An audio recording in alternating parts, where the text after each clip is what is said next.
మీరు రోజు చూసే మరియు వాడే ఈవీ కార్ ఎలా తయారవుతుందో తెలుసా? వేలాది మంది ఇంజనీర్ల ఆలోచనలు, లక్షల గంటల పరిశోధన, వందలాది పరీక్షలు, కోట్ల రూపాయల పెట్టుబడి ఇవన్నీ కలిసిన తర్వాతే మీ ఇంటి ముందు ఒక కొత్త కారు నిలుస్తుంది. కానీ ఈ అద్భుతమైన ప్రయాణం ఎక్కడ మొదలవుతుంది? ఒక ఫ్యాక్టరీలోనా? కాదు, ఒక చిన్న ఆలోచనతో, ఒక తెల్ల కాగితం మీద గీసిన ఒక గీతతో. ఈరోజు ఈవీ కార్ కాన్సెప్ట్ డిజైన్ నుంచి రోడ్ పైకి వచ్చే వరకు ఎలా తయారవుతుందో కంప్లీట్ ప్రాసెస్ చూద్దాం. ప్రతి గొప్ప కారుకు పుట్టుక ఒక ప్రశ్నతోనే ప్రారంభమవుతుంది. ఈ కారు ఎవరి కోసం? ఒక చిన్న కుటుంబానికా? పెద్ద ఎస్యూవీ కావాలా? ఒక్కసారి ఛార్జ్ చేస్తే ఎంత దూరం వెళ్ళాలి? ఎంత సురక్షితంగా ఉండాలి? వీటి ఆధారంగా ముందుగా డిజైనర్లు వందలాది స్కెచ్లు గీస్తారు. ఆ తర్వాత ఆ స్కెచ్ కంప్యూటర్లో 3D CAD మోడల్గా మారుతుంది. అక్కడ కేవలం కార్ అందం మాత్రమే కాదు, ప్రతి వంపు వెనుక సైన్స్ ఉంటుంది. గాలి కారుపై ఎలా ప్రవహిస్తుంది, ఎక్కడ ఎక్కువ డ్రాగ్ వస్తుంది, ఎలా తగ్గిస్తే బ్యాటరీ రేంజ్ పెరుగుతుంది, ఇవన్నీ కంప్యూటర్లో ఏరోడైనమిక్ సిమ్యులేషన్స్ ద్వారా పరీక్షిస్తారు. ఎందుకంటే ఈవీ ప్రపంచంలో ప్రతి వాట్ ఎనర్జీ చాలా విలువైంది. ఫైనల్గా 3D డిజైన్ కంప్లీట్ అయిన తర్వాత నిజమైన సైజులో క్లే మోడల్ అంటే మట్టి కార్ బొమ్మను తయారు చేస్తారు. డిజైనర్స్ చేతులతో షేప్ మార్చుతూ లైటింగ్లో చూసి ప్రతి యాంగిల్ నుండి పరిశీలించి ఈ డిజైన్ నిజ జీవితంలో ఎలా కనిపిస్తుందో నిర్ధారిస్తారు. ఇలా ఒక సాధారణ స్కెచ్ నెమ్మదిగా భవిష్యత్తులో రోడ్డు మీద పరిగెత్తే కారుగా రూపుదిద్దుకోవడం ప్రారంభమవుతుంది. డిజైన్ పూర్తయింది. ఇప్పుడు దానికి బలమైన స్కెల్టన్ అంటే స్ట్రక్చరల్ ఫ్రేమ్ కావాలి. దాన్నే ప్లాట్ఫామ్ ఆర్కిటెక్చర్ అంటారు. పెట్రోల్ కార్లలో ముందు ఇంజిన్, మధ్యలో గేర్ బాక్స్, వెనుక ఫ్యూయల్ ట్యాంక్ ఉండేవి. కానీ ఈవీల్లో అన్నీ మారిపోయాయి. బ్యాటరీ మొత్తం కారు అడుగుభాగంలో ఫ్లాట్గా అమరుతుంది. ముందు, వెనుక లేదా రెండు వైపులా ఎలక్ట్రిక్ మోటార్స్ ఉంటాయి. ఈ లేఅవుట్ని స్కేట్ బోర్డ్ ప్లాట్ఫామ్ అంటారు. ఒకసారి ప్లాట్ఫామ్ సిద్ధమైతే దాని మీద చిన్న హ్యాచ్ బ్యాక్, పెద్ద ఎస్యూవీ, లగ్జరీ సెడాన్ ఇలా ఎన్నో వాహనాలు తయారు చేయవచ్చు. ఉదాహరణకు మహీంద్రా రూపొందించిన ఇంగ్లోడ్ ప్లాట్ఫామ్ కూడా ఒక మాడ్యులర్ ఈవీ ఆర్కిటెక్చర్. దీని ఆధారంగా వేర్వేరు ఈవీ మోడళ్లను అభివృద్ధి చేస్తున్నారు. దీంతో కంపెనీలకు అభివృద్ధి ఖర్చు తగ్గుతుంది, తయారీ వేగం పెరుగుతుంది. కొత్త కార్లను మార్కెట్లోకి త్వరగా తీసుకురావచ్చు. కానీ ప్లాట్ఫామ్ ఒక్కటే సరిపోదు, దాని మీద నిర్మించేది చాసిస్. ఇదే కారు యొక్క అసలైన బలమైన frame. High strength steel, ultra high strength steel, కొన్ని చోట్ల అల్యూమినియం ఉపయోగించి బలంగా నిర్మిస్తారు. ఈ చాసిస్ కేవలం కారు బరువును మోసేదే కాదు, బ్యాటరీ ప్యాక్ను రక్షిస్తుంది, క్రాష్ సమయంలో ఇంపాక్ట్ ఎనర్జీని గ్రహిస్తుంది, ప్యాసింజర్ని సురక్షితంగా ఉంచుతుంది. అంటే కారు సేఫ్టీలో సగం కథ ఇదే. ఇప్పుడు చాలా కంపెనీలు నిజమైన కారు తయారయ్యే ముందే దాని డిజిటల్ కాపీని రూపొందిస్తాయి. దాన్నే డిజిటల్ ట్విన్ అంటారు. స్పెషల్ సాఫ్ట్వేర్స్లో, విర్చువల్ వరల్డ్స్లో crash test, battery heating, suspension moment, wind flow, vibration ఇలా ప్రతి విషయాన్ని ముందే పరీక్షిస్తారు. దీంతో తప్పులు ముందే కనిపిస్తాయి. అంటే ఇప్పటి కార్లు మొదట నిజ జీవితంలో కాదు, కంప్యూటర్ ప్రపంచంలోనే పుడుతున్నాయి. ఇప్పుడు మోస్ట్ ఇంపార్టెంట్, ఈ కారుకు హార్ట్ని డిజైన్ చేసే సమయం. ఈవీ కొరకు హార్ట్ అంటే బ్యాటరీ ప్యాక్. కానీ ఈ బ్యాటరీ ప్యాక్ ఒక్కసారిగా తయారవదు. ముందుగా వేలాది చిన్న చిన్న లిథియం అయాన్ సెల్స్ తయారవుతాయి. ఈ సెల్స్ని కలిపి మాడ్యూల్స్ అవుతాయి. అనేక మాడ్యూల్స్ కలిపి ఒక పెద్ద బ్యాటరీ ప్యాక్గా మారుతాయి. వాటితో పాటు ఒక సాఫ్ట్వేర్ కూడా ఉంటుంది. అదే బ్యాటరీ మేనేజ్మెంట్ సిస్టమ్. ఇది ప్రతి సెల్ ఆరోగ్యాన్ని గమనిస్తూ వోల్టేజ్, టెంపరేచర్, ఛార్జింగ్, డిశ్చార్జింగ్ అన్నింటినీ నియంత్రిస్తుంది. అలాగే కూలింగ్ సిస్టమ్ కూడా ఉంటుంది.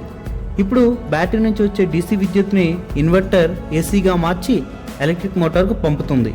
ఆ మోటార్ నిశ్శబ్దంగా కానీ అద్భుతమైన టార్క్తో కారును ముందుకు నడిపిస్తుంది. దీంతో డిజైన్ పూర్తిగా పూర్తయింది. ప్లాట్ఫామ్ సిద్ధమైంది. బ్యాటరీ, మోటార్ డిజైన్స్ కూడా సిద్ధమయ్యాయి. ఇప్పుడు మొదటి ప్రోటోటైప్ పుడుతుంది. ఇది షోరూంలో కనిపించే అందమైన కారు కాదు, ప్రయోగాల కోసం మాత్రమే నిర్మించిన ఫస్ట్ కార్. ఇప్పుడు దీని అసలు పరీక్ష ప్రారంభమవుతుంది. ఎడారి వంటి 50 డిగ్రీల వేడిలో, ఎత్తైన కొండ ప్రాంతాల్లో, భారీ వర్షాల్లో, నీటితో నిండిన రోడ్లపై వేలాది కిలోమీటర్లు నడిపిస్తారు. ఆ తర్వాత అత్యంత కఠినమైన క్రాష్ టెస్ట్. వందల గంటలతో శ్రమతో తయారైన కార్ని ఉద్దేశపూర్వకంగా గోడకు ఢీకొడతారు. ఎందుకంటే ప్రమాదం జరిగినప్పుడు ప్రయాణికులు ఎంత సురక్షితంగా ఉంటారో అక్కడే తెలుస్తుంది. వేల గంటల విశ్లేషణ, లక్షల టెస్ట్ కిలోమీటర్లు ఇవన్నీ పూర్తయిన తర్వాత ఈ కారు ప్రొడక్షన్కు గ్రీన్ సిగ్నల్ పొందుతుంది. ఇప్పుడు ఆలోచన నిజమైన కారుగా మారే సమయం వచ్చింది. ఫ్యాక్టరీలో భారీ స్టీల్ కాయిల్స్ వస్తాయి. ఈ స్టీల్ షీట్లను వేల టన్నుల శక్తితో పనిచేసే పెద్ద స్టాంపింగ్ ప్రెస్లు door panels, bonnet, roof, side ప్యానెల్స్గా మారుస్తాయి. కొన్ని సెకండ్లలో ఒక సాధారణ స్టీల్ షీట్ కారు బాడీ భాగంగా మారిపోతుంది. ఆ తర్వాత ఈ భాగాలన్నీ బాడీ షాప్కు వెళ్తాయి. అక్కడ వందలాది రోబోటిక్ ఆర్మ్స్ వేలాది స్పాట్ వెల్డ్స్ చేస్తూ ప్రతి భాగాన్ని అత్యంత ఖచ్చితత్వంతో కలుపుతాయి. ఈ దశలో తయారయ్యే నిర్మాణాన్ని బాడీ ఇన్ వైట్ అంటారు. ఇది ఇంకా రంగు లేని, బ్యాటరీ లేని, కానీ పూర్తి ఆకారంలో ఉన్న ఒక కారు అస్థిపంజరం. Laser scanners, 3D measuring systems ద్వారా ప్రతి కొలసను పరిశీలిస్తారు. 1 మిల్లీమీటర్ పొరపాటు కూడా తర్వాత పెద్ద సమస్యగా మారుతుంది. అందుకే ఇక్కడ ప్రెసిజన్కు అత్యంత ప్రాధాన్యం ఉంటుంది. ఇప్పుడు ఈ స్టీల్ బాడీకి రంగులు వేసే సమయం. కానీ రంగు వేయడానికి ముందే దానికి ప్రత్యేక కెమికల్ ట్రీట్మెంట్ ద్వారా శుభ్రం చేస్తారు. తర్వాత ఎలక్ట్రో కోటింగ్ ప్రక్రియలో తుప్పు పట్టకుండా రక్షించే ఒక ప్రత్యేక పొరను ఏర్పరుస్తారు. ఆ తర్వాత రోబోటిక్ స్ప్రే ఆర్మ్స్ ఫుల్ బాడీకి సమానంగా ప్రైమర్ వేస్తాయి. తర్వాత బేస్ కోట్, చివరిగా మెరిసే క్లియర్ కోట్. ప్రతి లేయర్ తర్వాత భారీ ఓవెన్లో అధిక ఉష్ణోగ్రత వద్ద బేక్ చేస్తారు. దీంతో రంగు మరింత బలంగా ఎక్కువ సంవత్సరాలు నిలిచేలా మారుతుంది. ఇది కేవలం అందం కోసం కాదు, వర్షం, ఎండ, దుమ్ము మరియు తుప్పు నుండి కారును రక్షించే కవచం కూడా. ఇప్పుడు అన్ని భాగాలు ఒక్కటయ్యే సమయం. అసెంబ్లీ లైన్ నెమ్మదిగా ముందుకు కదులుతూ ఉంటుంది. ప్రతి స్టేషన్లో ఒక కొత్త భాగం చేరుతుంది. అక్కడే ఈవీ తయారీలో అత్యంత ముఖ్యమైన దశ జరుగుతుంది.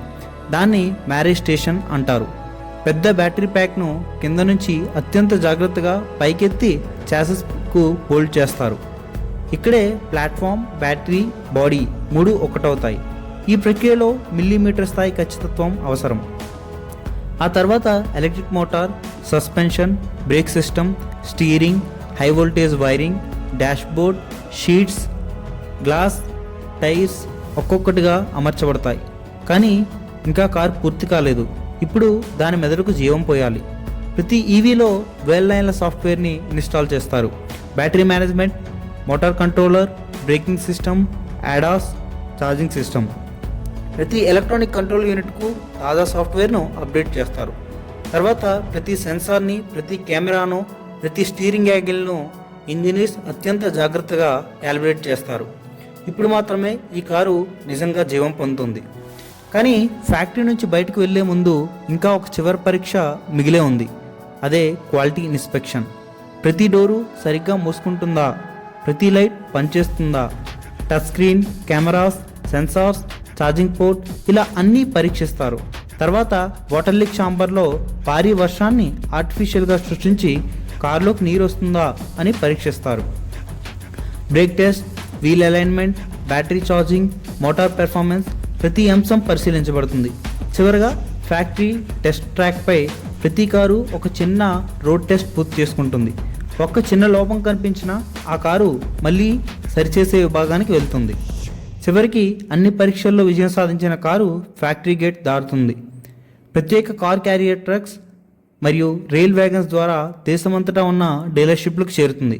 అక్కడి నుంచి మనలాంటి కస్టమర్స్ కొంటారు. మీరు రోడ్డుపై ఒక కారుని చూసినప్పుడు అది కేవలం ఒక వాహనం కాదు అని గుర్తుంచుకోండి. అది వేల మంది ఇంజనీర్ల కళ, లక్షల గంటల పరిశోధన, వందలాది పరీక్షలు, కోట్ల రూపాయల పెట్టుబడి. ఒక చిన్న స్కెచ్గా మొదలైన ఆ ఆలోచన ఇప్పుడు రోడ్డుపై కారుగా తిరుగుతుంది. ఈ వీడియో నచ్చితే లైక్ చేయండి. మీ అభిప్రాయాన్ని కామెంట్లో తెలియజేయండి.